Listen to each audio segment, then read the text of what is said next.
¿Cómo están? Muy buenas tardes. Buenas tardes. Hola, hola María. ¿Cómo andan? Compañeros, Bien. profes, ¿cómo están?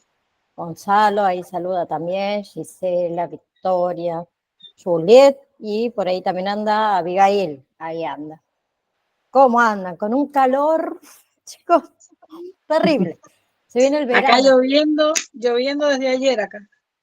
Yo soy de transpirar mucho, entonces el verano no es de mi agrado, para decirlo de una manera. ¿Alguien hizo el examen? Y yo, ¿Y? ¿Bien? bien. Eran 10 preguntas fáciles, viste que no era tan difícil. Una pavada. No, me mentía el profe Ezequiel. ¿Viste? Yo te dije, vos le hiciste caso. Bien, chicos, seguimos hoy. Habíamos comenzado un poquito a hablar la clase pasada, si yo no mal recuerdo, de las formas farmacéuticas. ¿Sí? Hoy vamos a ampliar un poco más el tema. ¿Qué son las formas farmacéuticas en sí? Son presentaciones, ¿sí? Presentaciones en las que se preparan, digamos, los medicamentos para su administración y también para su uso terapéutico, ¿sí? Bien. Las más comunes son las sólidas, ¿sí? Que ahí entrarían lo que son, por ejemplo, los comprimidos, ¿bien? Que son pastillas formadas por presión, ¿sí? Entraría lo que son las cápsulas, que son estos contenidos o contenedores, vamos a decirlo, de gelatina, ¿sí? Que contienen, digamos, el medicamento adentro, que puede ser en polvo, puede ser en líquido. Esos son cápsulas. Otras que entran dentro de las sólidas son los polvos, ¿sí? Medicamentos estos en forma de polvo que se disuelven en agua, ¿sí? Otra eran las semisólidas, ¿sí? Que entraría, por ejemplo, las cremas, ¿sí? Que tienen una mezcla de agua y aceite con el medicamento. Entra lo que son las pomadas, ¿sí? Que las pomadas son, tienen una base oleosa, pero sin agua. Entra lo que son los geles, ¿sí? Que los geles es una mezcla de agua con sustancia, digamos, gelatinosa. Y después tenemos las líquidas, ¿sí? Que entraría, por ejemplo, las soluciones, ¿bien? Medicamento disuelto en un líquido, suspensiones, medicamento en partículas, partículas bien finitas que están suspendidas en un líquido, y lo que son los jarabes, ¿sí? Que los jarabes tienen alto contenido en azúcar, ¿sí? Son soluciones, ¿ok? Hay otras formas farmacéuticas, por ejemplo, los inhaladores, ¿sí? Que no entrarían ni en sólidas, ni en semisólidas, ni líquidas. ¿Sí? Los inhaladores para la administración de medicamentos por vía respiratoria, los supositorios, ¿sí? En forma sólida que se administran por vía rectal o también por vía vaginal, los parches transdérmicos también, los que se aplican sobre la piel y entonces el medicamento se absorbe de manera, digamos, gradual, ¿sí? Bien. Y las formas farmacéuticas, tenemos formas farmacéuticas de liberación, que en realidad se refiere a cómo se libera el principio activo del medicamento en el cuerpo. ¿Sí? Entonces tenemos de liberación convencional, ¿sí? Que son las formas en las que el medicamento, digamos, se libera de inmediato una vez administrado, ¿sí? Por ejemplo, los comprimidos, las cápsulas, los jarabes, ¿sí? A ver, el principio activo en lo que es la liberación convencional se libera rápidamente en el organismo, ¿sí? Y suele tener una acción más inmediata. Y después tenemos lo de liberación modificada, ¿sí? Que están diseñadas para liberar el principio activo, pero de manera controlada y también de manera prolongada, ¿sí? Y dentro de las formas farmacéuticas de liberación modificada hay varios tipos, que se los nombro solo para que los sepan. El de liberación prolongada, ¿sí? Donde el medicamento se libera, lo que es principio activo, de forma continua durante un periodo prolongado de tiempo. Liberación retardada, ¿sí? Donde la liberación de ese principio activo ocurre después de un cierto tiempo. Y el de liberación pulsátil, ¿sí? Donde el principio activo se libera en pulsos, o sea, después de intervalos específicos, ¿sí? Por ejemplo, a ver, ahí podemos tener dentro de liberación modificada los parches transdérmicos, las cápsulas de liberación prolongada, los comprimidos de liberación retardada. ¿Bien? ¿Qué tienen las formas farmacéuticas de liberación modificada?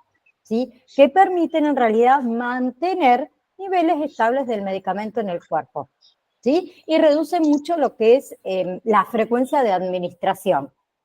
¿Bien? ¿Vamos hasta ahí? ¿Me van siguiendo? ¿Sí? Bien. Hablando un poco de las vías de administración. ¿Sí? Cuando hablamos de vías de administración, en realidad se refiere a que a los diferentes métodos por el cual los medicamentos se pueden introducir en el cuerpo para lograr un efecto terapéutico. ¿Sí? Tenemos las vías más comunes, hablamos de vía oral, ¿sí? A través de la boca, como por ejemplo los comprimidos, los líquidos, las cápsulas.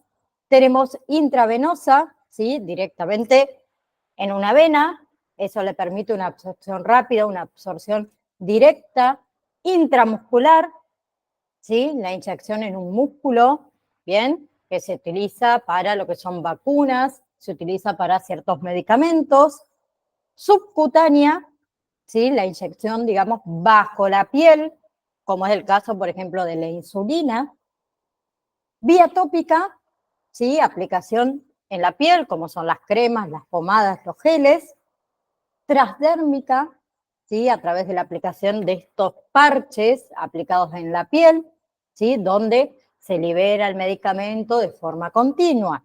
Y también hay otras vías, ¿sí? La sublingual, debajo de la lengua, donde le permite una absorción rápida en lo que es el torrente sanguíneo, vía rectal, administración a través del recto, como por ejemplo los supositorios, inhalatoria a través del sistema respiratorio, los inhaladores, los nebulizadores, ¿sí? Oftálmica, ¿sí? La aplicación en los ojos, como son, por ejemplo, los colirios, y otológica, ¿sí? La aplicación en los oídos, ¿bien? Como son las gotas otológicas, ¿bien? Cada vía en realidad tiene sus propias ventajas y sus propias desventajas, ¿sí? En realidad se va a elegir la vía de administración en función al tipo de medicamento y también en la condición a tratar del paciente y las características de ese paciente. ¿Bien? Entonces, tenemos las orales que dijimos que entraban, por ejemplo, jarabes, polvos, comprimidos, cápsulas, suspensiones, ¿sí? Granulados. Por otro lado, tenemos tópica y subcutánea, geles, pomadas, pastas, cremas. Bien. Oftálmica y óptica, colirios, las emulsiones, las gotas, vienen pomadas también. Luego tenemos rectal y vaginal, ejemplo, los supositorios, óvulos, enemas, ¿sí? Los comprimidos vaginales también, ¿bien? Y después tenemos todo lo que es por vía parenteral, los inyectables, ¿sí? Y las inhalatorias, que eran los aerosoles, los gases medicinales y demás. ¿Vamos hasta ahí? ¿Sí? Entonces, las formas farmacéuticas se pueden clasificar según el estado físico, que ya lo vimos antes, en 3 grupos. ¿Quién me dice cuáles eran esos 3 grupos? Si hablamos de estado físico del medicamento. Sólidas, líquidas y semisólidas. ¿Sí? Bien, sólidas, los comprimidos. Bien, que son estas tabletas prensadas que contienen el medicamento en forma de polvo. Otra sólida, las cápsulas, estos contenedores de gelatina que tienen el medicamento, que puede ser en polvo, puede ser en líquido. Otro sólido, los polvos, ¿sí? Medicamentos pulverizados que se disuelven en líquido, ¿sí? Después tenemos lo que son las gragueas, que también son comprimidos recubiertos con una capa protectora, ¿sí?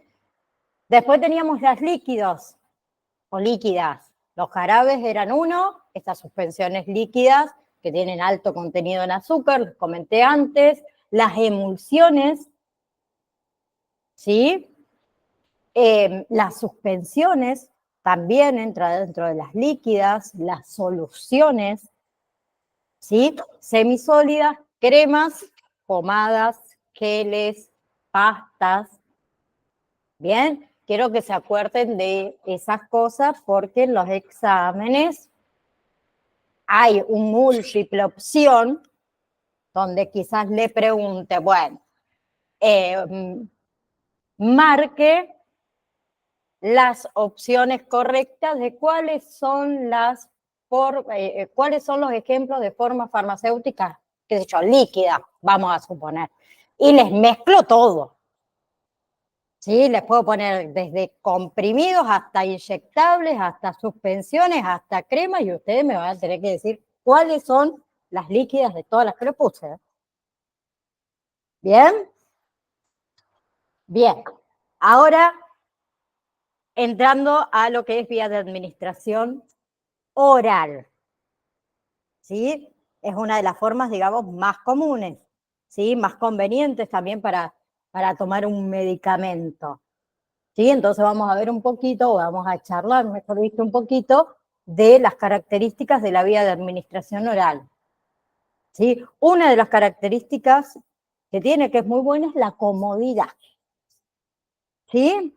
A ver, tomar un medicamento por vía oral es fácil, no es invasivo.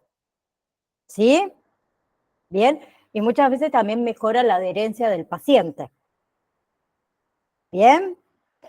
Si hablamos de otra característica de la administración oral de un medicamento, el tema de la absorción.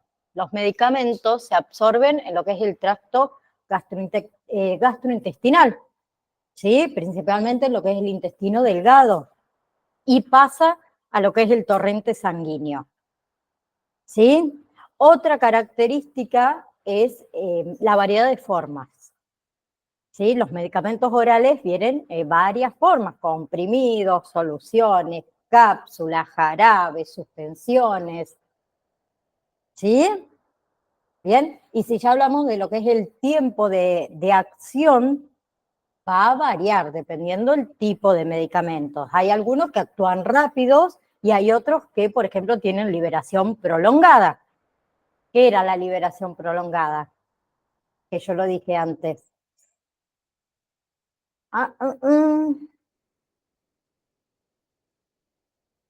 Que el medicamento, o sea, libera el principio activo en forma continua durante un periodo de tiempo prolongado. ¿Sí? Bien, ¿cuáles son las ventajas de la administración oral? A ver, las ventajas, para mí, la facilidad de uso, ¿sí? Porque no requiere ningún equipo especializado, ¿sí? Generalmente es bien aceptada por los pacientes, por el individuo, y hay menor riesgo de infección en comparación, por ejemplo, con los inyectables. ¿Sí? Si hablamos de algunas desventajas, es, a ver, el tema de la absorción. La absorción puede verse afectada, por ejemplo, por la presencia de alimentos, por ejemplo, puede verse afectada por el pH del estómago, puede verse afectada por la motilidad gastrointestinal, ¿sí? Bien, y otra desventaja es que algunos medicamentos son metabolizados por el hígado antes de que alcance la circulación sistémica, ¿sí? Y eso puede reducir la eficacia. ¿Bien? Bien, después tenemos formas orales sólidas. ¿Sí? Los comprimidos, bien, en realidad las formas orales sólidas es una categoría popular, vamos a decir, de administración de medicamentos, debido a esto, a la facilidad del uso y a la estabilidad. ¿Sí? Las principales formas orales sólidas, los comprimidos, ¿sí? Que pueden ser los comprimidos recubiertos, ¿sí? Con una capa protectora, o no recubiertos. Pueden ser de liberación inmediata o pueden ser de liberación prolongada. Bien, después tenemos las cápsulas, que también entrarían dentro de las formas orales sólidas, ¿sí? Que pueden ser de gelatina dura o pueden ser blandas, hay una variedad. Después tenemos, por ejemplo, las pastillas masticables, ¿sí? Estos comprimidos que están diseñados para ser masticados antes de tragarse. Bien, que son mucho más fáciles de administrar, más que nada, por ejemplo, los niños, ¿sí? Otra forma, forma oral sólida, por ejemplo, son bueno, las graveas que ya les dije, los polvos, ¿sí? Que si hablamos de lo que son los polvos, permite ajustar también lo que es la dosis con mucha facilidad, que es muy bueno.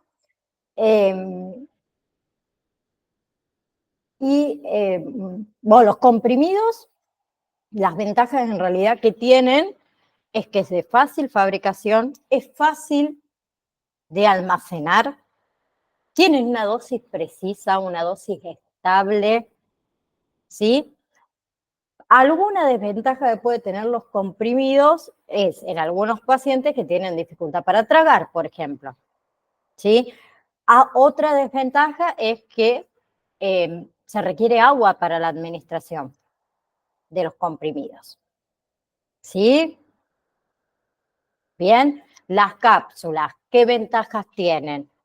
Que son mucho más fáciles de tragar que los comprimidos, ¿sí? Y que en las cápsulas se puede enmascarar el sabor, que muchas veces es desagradable del medicamento.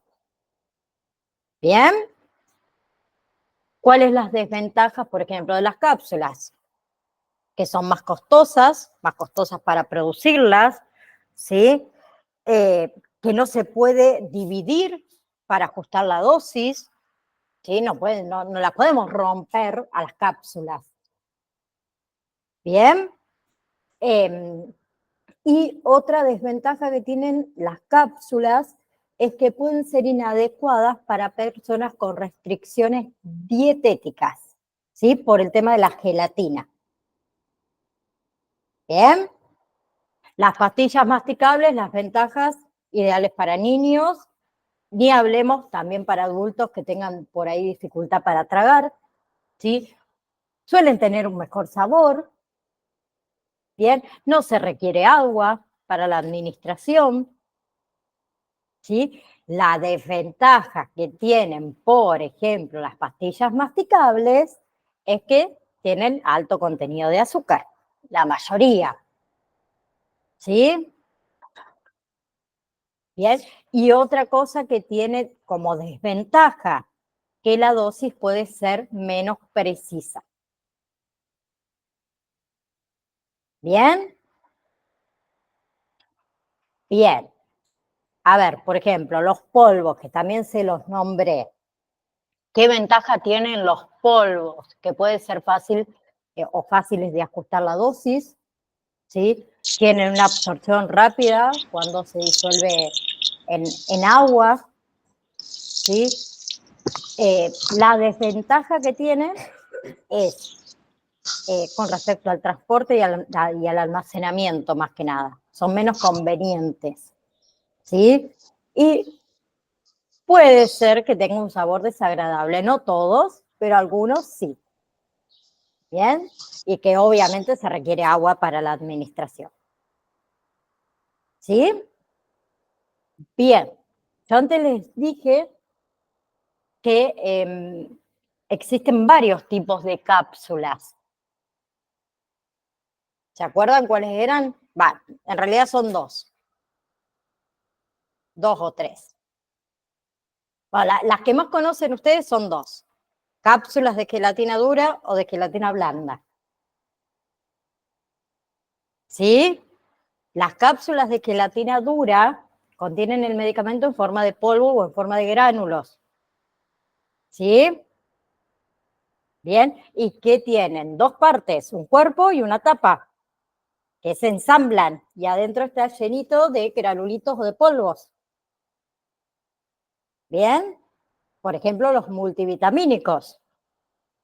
Y después tenemos las cápsulas de gelatina blanda, que contienen líquido, contienen suspensiones, ¿sí? O contienen también lo que son medicamentos en gel. Bien, que están herméticamente sellados, nosotros no la podemos abrir. ¿Sí? Por ejemplo, los suplementos de omega 3 vienen así. ¿Sí? Después teníamos las cápsulas de liberación prolongada. ¿Sí? Por ejemplo, los antidepresivos. ¿Sí? Son cápsulas de liberación prolongada. Liberan el medicamento, bien, lentamente durante un periodo prolongado. ¿Sí? Está diseñado para mantener el nivel estable del medicamento en el cuerpo. Bien, después tenemos otra, las causas, escúchenme a mí, cápsulas entéricas, ¿sí? Por ejemplo, los AINES, los antiinflamatorios no esteroides, ¿sí? Después tenemos las cápsulas de doble cámara, ¿sí? Que permiten en realidad que la administración de 2 medicamentos incompatibles en una sola dosis. ¿Sí? Medicamentos combinados. Bien. Después tenemos formas orales líquidas. ¿Cuáles son las formas orales líquidas?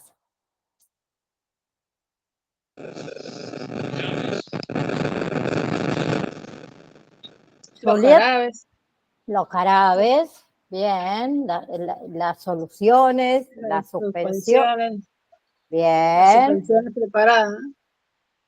bien. Entonces tenemos soluciones por un lado, ¿sí? Donde ese medicamento está disuelto completamente en líquido. Ahí como soluciones entran los jarabes, las gotas orales, por ejemplo. Bien, las suspensiones.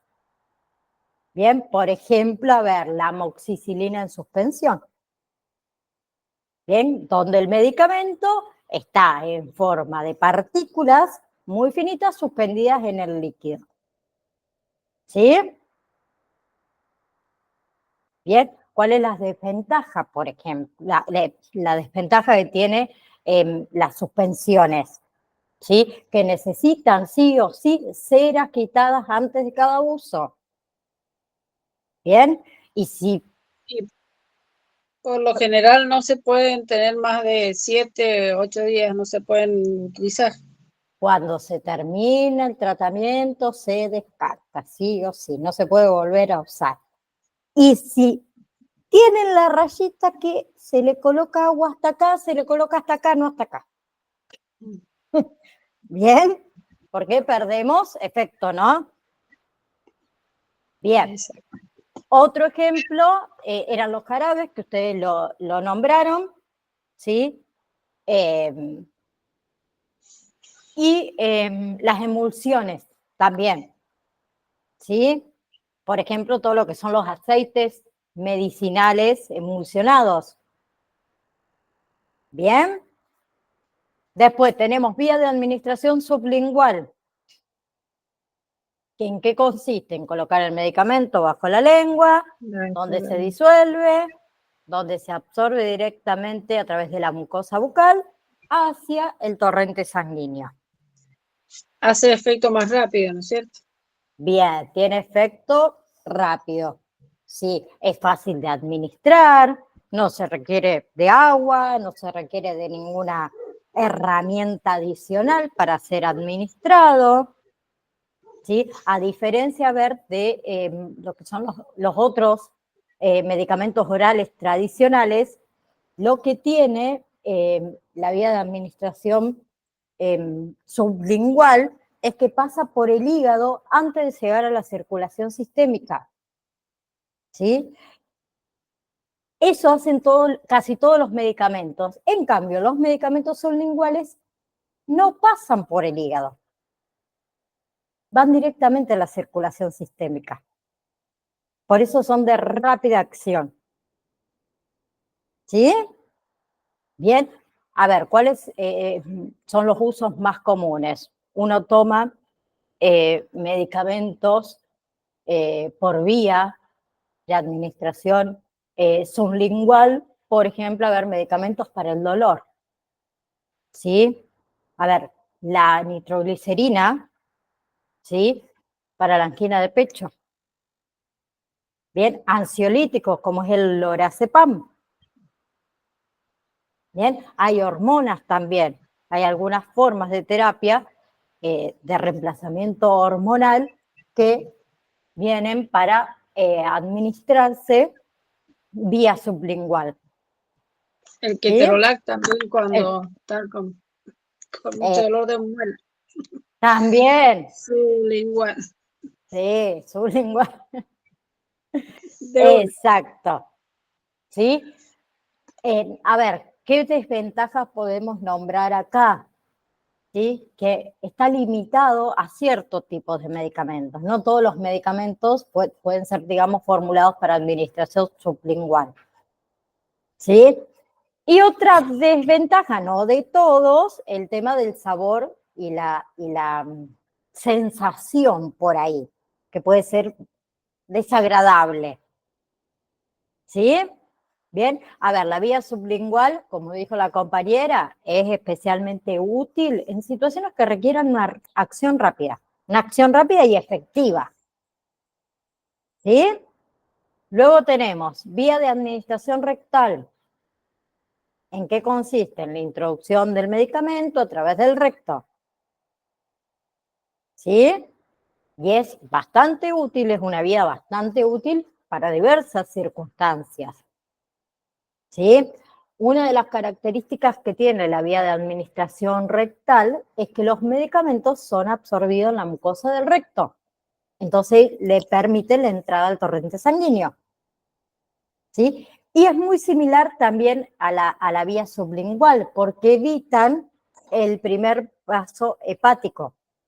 ¿Sí? No pasan por el hígado, van directamente al torrente sanguíneo. ¿Sí? ¿Bien? Y es muy útil también para aquellos pacientes, ¿sí? Quienes por ahí no pueden tomar medicamentos por vía oral, o sea, a ver, debido a los vómitos, debido a que está inconsciente, ¿sí? Debido a restricciones dietéticas. Entonces, es muy bueno para ese tipo de pacientes. ¿Sí? Ya si hablamos de usos comunes de la vía de administración rectal, los supositorios, ¿sí? Esas formas sólidas que se disuelven en el recto, los enemas, que son soluciones líquidas, ¿sí? Que mayormente se administran ¿para qué? Para limpiar el colon y para administrar medicamentos, ¿sí? Y también vienen espumas rectales, ¿sí? Que se utiliza, por ejemplo, para lo que es la colitis ulcerosa. ¿Sí? Bien. ¿Alguna desventaja que podemos nombrar? La invasividad. ¿Sí? Puede ser incómodo, puede ser como embarazoso, podemos decir nosotros para algunos. ¿Sí? Bien. Y otra desventaja, que la absorción puede ser variable, o sea, la cantidad de medicamento absorbido puede variar por factores, por ejemplo, la presencia de heces en el recto. ¿Sí? Bien. Después tenemos vía de administración vaginal, es la otra, donde se utiliza para introducir el medicamento a través de la vagina. ¿Sí?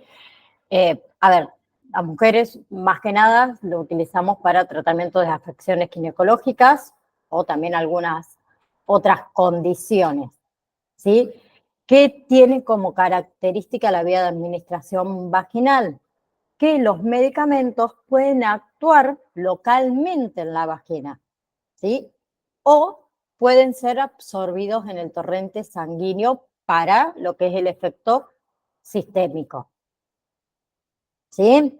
Comúnmente se utilizan supositorios, tabletas, cremas, geles, ¿sí? Anillos vaginales, ¿bien? Y los usos más comunes, antifúngicos para infecciones por hongos, ¿sí? Por ejemplo, la candidiasis, antibiótico, ¿sí? Para tratamiento de infecciones bacterianas, hormonas, ¿sí? Por ejemplo, a ver, la terapia de reemplazo hormonal y anticonceptivos, que serían lo que son los anillos vaginales, que acá en Argentina es difícil de conseguir, pero hay, salen bastante caros, que liberan hormonas para prevenir el embarazo. ¿Sí? Bien. Las desventajas pasa exactamente lo mismo que la vía rectal, ¿sí? Puede ser incómodo, puede ser embarazoso y también se puede ver afectada, perdón, el tema de la absorción. Bien. La otra, vía de administración parenteral. ¿Sí? La vía de administración parenteral permite la administración de medicamentos directamente en el cuerpo a través de inyecciones o a través de infusiones. ¿Sí? Se evita acá que el tracto gastrointestinal. ¿Bien? Entonces, las vías parenterales, las más comunes, intravenosa, inyección directamente en la vena, ¿sí? Que se utiliza para tratamientos que requieran una acción rápida, ¿sí? Medicamentos de urgencia, medicamentos de emergencia, medicamentos de quimioterapia, ¿sí? Otra, intramuscular, inyección en el músculo, habíamos dicho, para vacunas y para medicamentos que requieran una liberación, digamos, más lenta en el cuerpo, ¿sí? Otra, subcutánea, inyección en lo que es el tejido subcutáneo justo debajo de la piel, ¿sí? Donde se usa para la insulina o se usa para medicamentos de liberación sostenida, ¿sí? Intradérmica, ¿sí? Que es una inyección en la capa superior de la piel, ¿sí? Que se utiliza, por ejemplo, para lo que son las pruebas de alergia, para algunas vacunas, ¿sí? Otra, intra, para, intratecal, ya se me había ido la palabra, ¿sí? Que son en realidad inyecciones en el espacio, o sea, alrededor de la médula espinal. Vamos a hacerla más fácil, porque si les nombro algo técnico, por ahí a lo mejor. Es una inyección que se coloca en el espacio que queda alrededor de la médula espinal. ¿Sí? Se Como utiliza. Sí, un bloqueo facetario, ¿puede ser? sí, y la más utilizada es para el tema de la anestesia. Por eso, a mi mamá Exacto. le hicieron bloqueo facetario y le hacían ese tipo de tratamiento. Bien. Sí, a ver, todo lo que son las anestesias espinal es a través de este tipo de inyección, ¿sí? Y de vía intratecal. Eh, a ver, ¿qué ventaja tiene esto? La absorción rápida, ¿sí? Dosis precisas, exactas, dosis controladas. ¿Bien? Exacto. Sí. Después teníamos la intradérmica, ¿sí? La inyección en lo que es la capa superior de la piel. Ah, ya les había dicho esa para alergias, para vacunas. Intratecal. Eh,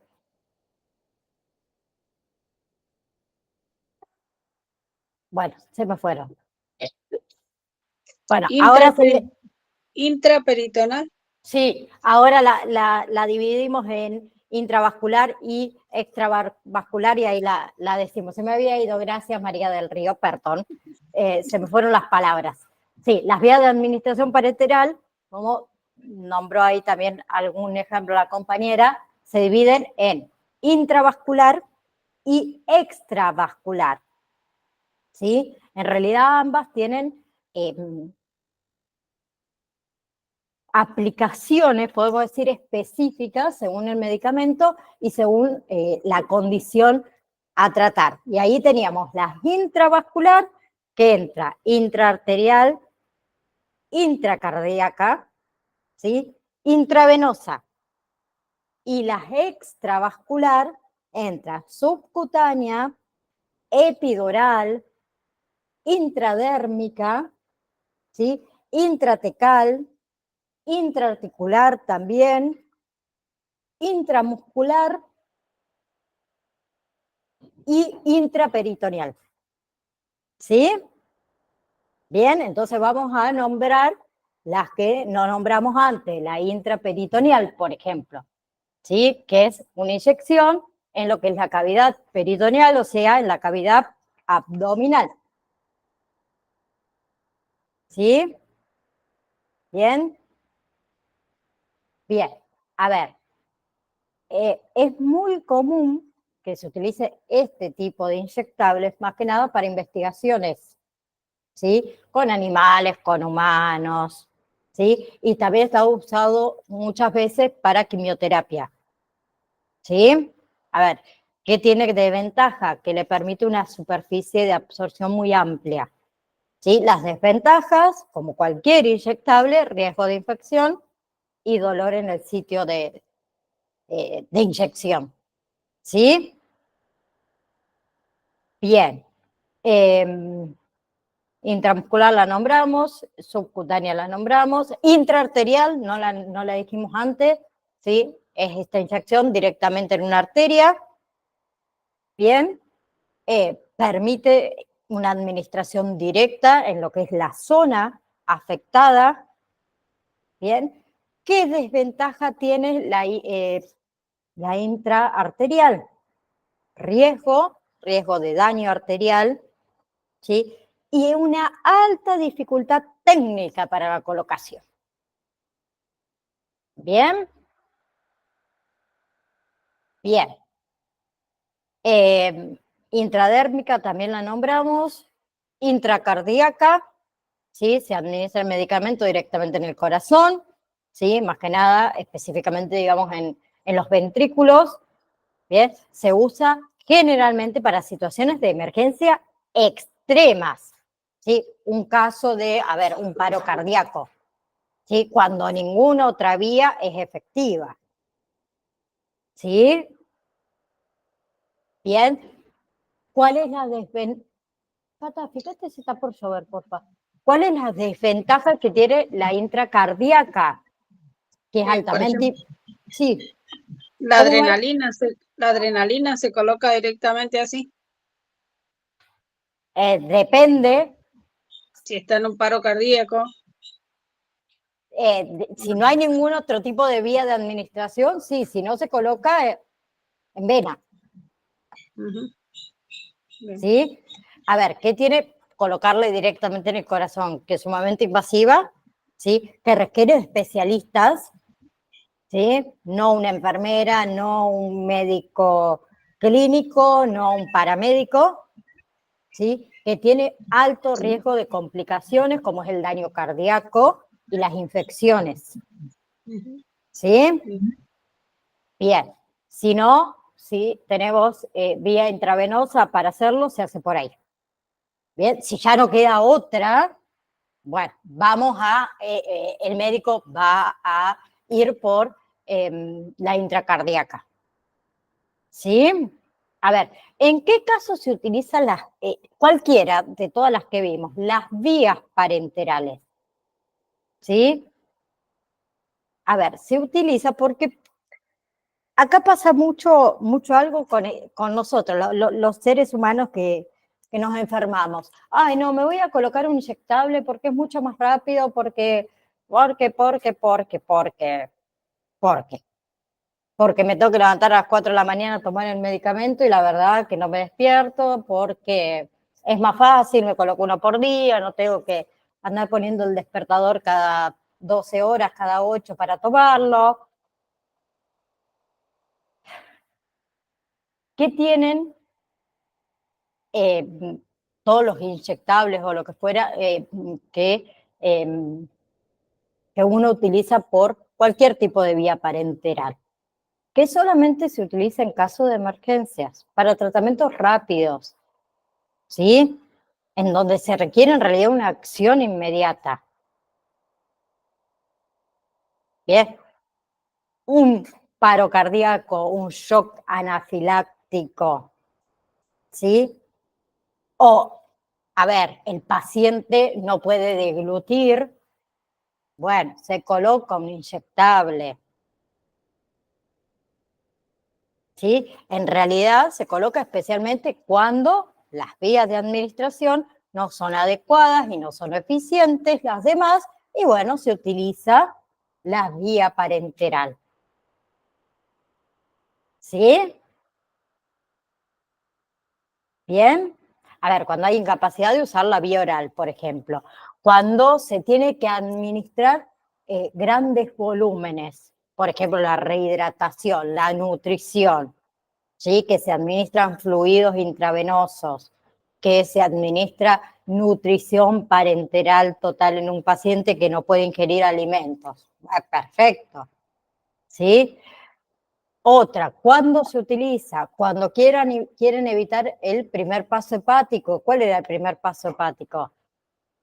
Que el medicamento se degrade en el hígado, que pase directamente al torrente sanguíneo.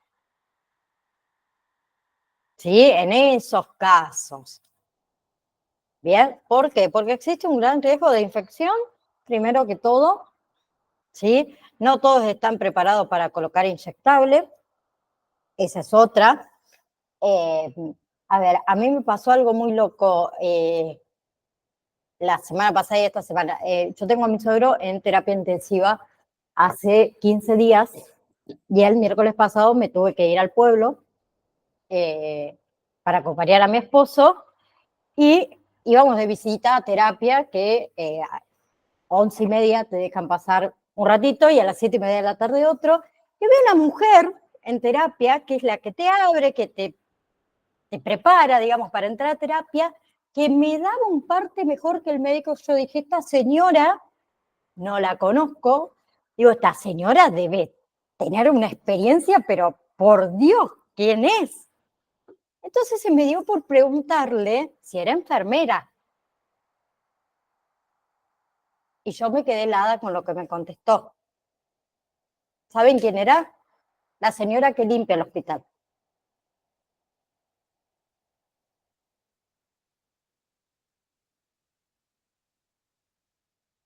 Sí, María del Río, yo hice la misma cara que hiciste vos.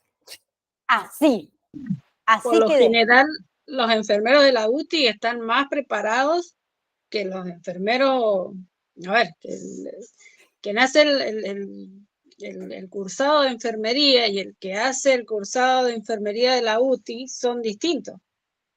Es Pero mucho vos más podés, a ver, vos podés entender, porque yo no lo entiendo en mi cabeza todavía, quedé como, que una persona que no tiene ningún tipo de estudio, ninguno, esté en terapia intensiva. No lo entiendo. Y no les miento, me hacía el reporte mejor de lo que me lo decía el médico. Por eso yo me imaginé, digo, bueno, una licenciada en enfermería, tiene muchos años de experiencia. No, es la señora que limpia en el hospital. Así que imagínense si yo voy a colocarme un inyectable y me lo coloca alguien que no sabe. ¿Sí? A mí me puede agarrar infección, me puede dañar un nervio. ¿Sí? Entonces, a lo que quería ir, a ver, me fui al carajo con toda la explicación, pero estemos seguros quiénes son los que colocan el inyectable. Cuando el ¿sí? profe Ezequiel nos hizo hacer la práctica de inyectable, yo le hice la práctica, dice él, que filmáramos un video. Y yo le coloqué a mi esposo la inyección, una inyección. Pobre hombre. No, pero yo a todo esto yo no sabía cómo pasarle el trabajo a él solo, entonces lo subí al grupo, así que todos los compañeros del grupo Yo lo vi, así que yo estuve mirando ahí. Vi varios cachetes también. me decía el profe Ezequiel, todo el mundo, todo el curso conoce, dice, las nalgas de su esposo. Claro, yo en ese momento no sabía A ver, dónde subirlo, yo lo mandé al grupo. no, está bien. Pero a lo que voy, a ver, el que va a colocar un inyectable tiene que estudiar, es simple y es fácil. Sí. ¿Sí? Y si no estás segura, más vale decir, no estoy segura. Exacto. Venga otro, por favor. ¿Sí? No, sí, nos hizo hacer de todo, colocar Sí. suero, colocar vacuna. ¿Pero a vos Bueno, te tocó colocarte la sonda? ¿O no, colocar la sonda, sonda? la sonda no. No te animaste porque hay una No, compañera que lo hizo. A ella misma se colocó la sonda. claro, no, en el curso que hice yo con el profe no nos hizo colocar la sonda, nos hizo hacer de todo. Bueno, pero Poner, esa fue buena, poner fue bueno. suero, bueno, RCP, bueno, nos hizo hacer todo virtual,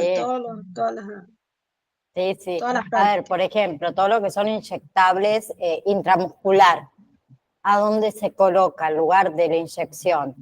Claro, Deltoides, glúteos, ¿sí? todo, El vasto lateral de la pierna. Entonces, todo eso hay que saberlo. exacto, ¿Sí? para La no pinchar. penicilina, la testosterona que se coloca por ahí, mamita, lo que duele. ¿Sí? Exacto. Bien, hay que saber. Las ¿Sí? penicilinas cuando se tapan las agujas, ay Dios, También, porque se ay Dios, cristalizan. claro, y se tapan las agujas. Sí. Después, por ejemplo, intraarticular, ¿sí? Se utiliza para lo que es analgésicos, antiinflamatorios, antialérgicos, antibióticos, ¿sí? Después tenemos, por ejemplo, vía de administración inhalatoria, ¿sí?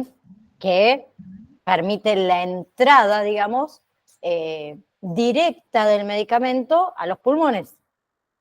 ¿Sí? Es útil para todo lo que son enfermedades, perdón, respiratorias. ¿Sí? Y hay diferentes tipos de vías inhalatorias. Bien, Terés. Los inhaladores de dosis medida, ¿sí? Que son, digamos, dispositivos que liberan una dosis fija de medicamento en forma de aerosol. Bien, se utiliza para el tratamiento de asma, para enfermedad pulmonar obstructiva crónica, que es el famoso EPOC, ¿sí? Como ventaja, es portátil, te lo metes en la cartera, en el bolsillo, es de fácil uso, ¿sí?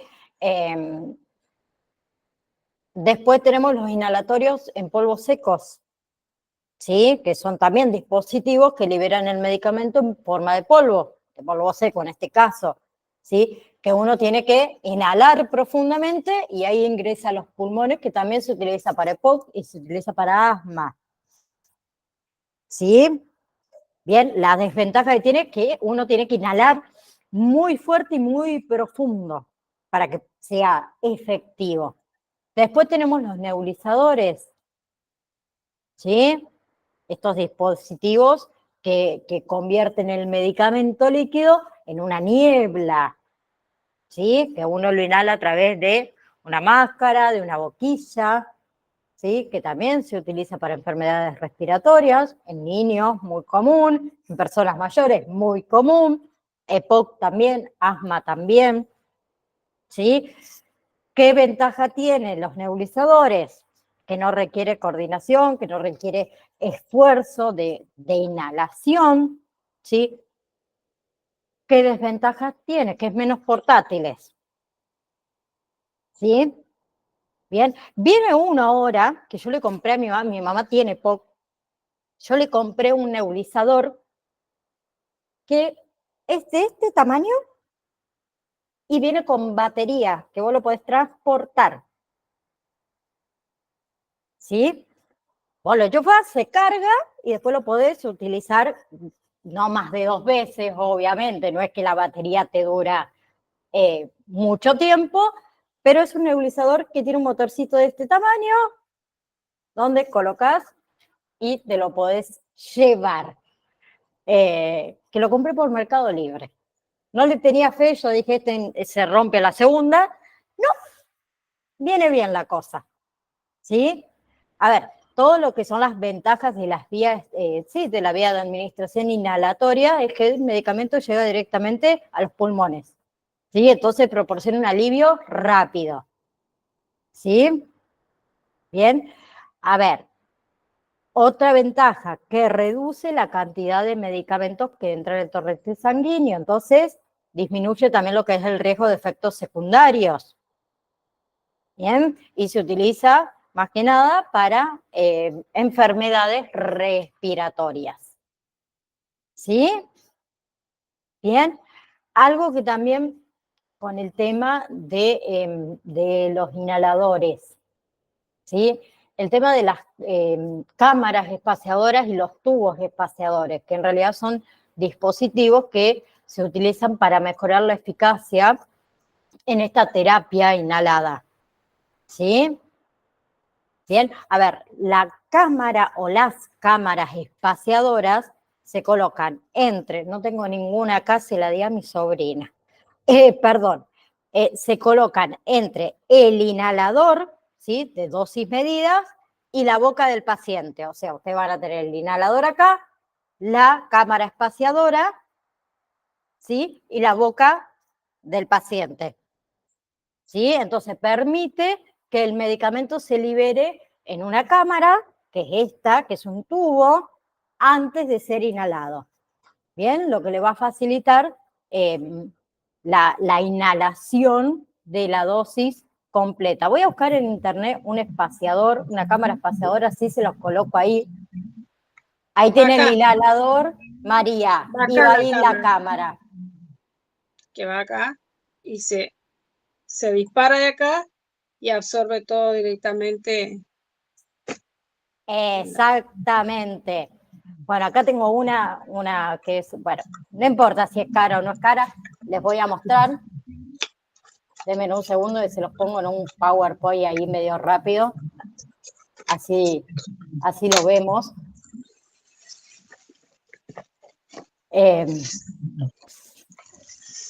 No son económicas, pero si tienen chicos, es muy bueno.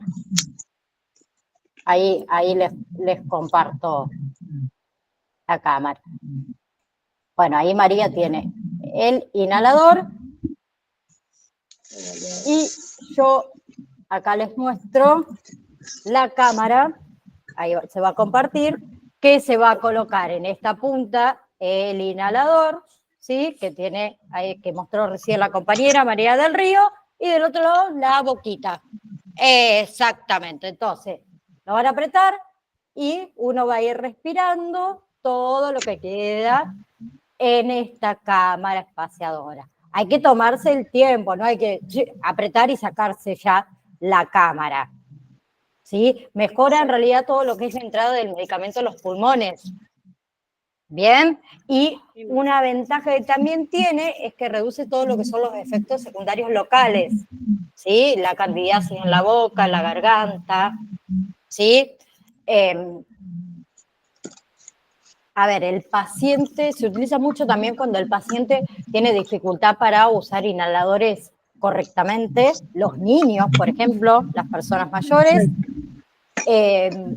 Y después tenemos los tubos espaciadores, que son similares a las cámaras espaciadoras, que también se colocan entre el inhalador y la boca del paciente y le permite que el medicamento se libere en ese espacio antes de ser inhalado. ¿Sí? Bien, esa se la quería mostrar, ya que no me di cuenta de buscarla antes, pero creo que me entendieron y creo que la mayoría lo conoce. ¿Sí? Bien. Otra, para terminar, vía de administración nasal, ¿sí? Se utiliza para la entrada del medicamento a través de la mucosa nasal, ¿sí? El uso común, descongestionante descongestionantes, ahí está, descongestionantes nasales, medicamentos para la alergia, también vacunas, ¿sí? Analgésicos, hormonas. Bien, después tenemos vía de administración oftálmica, ¿sí? Que se utiliza para la aplicación de medicamentos directamente en el ojo, generalmente en gotas, en geles, en ungüentos, ¿sí? Después tenemos vía de administración dérmica, ¿sí? Se aplica el medicamento directamente sobre la piel, ¿sí? Tiene absorción local, tiene absorción sistémica, y ahí entraba las cremas, las pomadas, los geles, los parches transdérmicos, las lociones, ¿sí? ¿Qué ventaja tiene? Que va directamente a la zona afectada, ¿sí? Bien, estas también evitan el primer paso hepático, el medicamento no pasa por el hígado antes de entrar al sistema sistémico, ¿sí? Son de fácil aplicación, ¿bien? Y después tenemos vías de administración transdérmica, que ahí hablamos de los parches transdérmicos, ¿sí? Donde el medicamento se libera de manera gradual, de manera constante. ¿Bien? Bien, ¿alguna pregunta?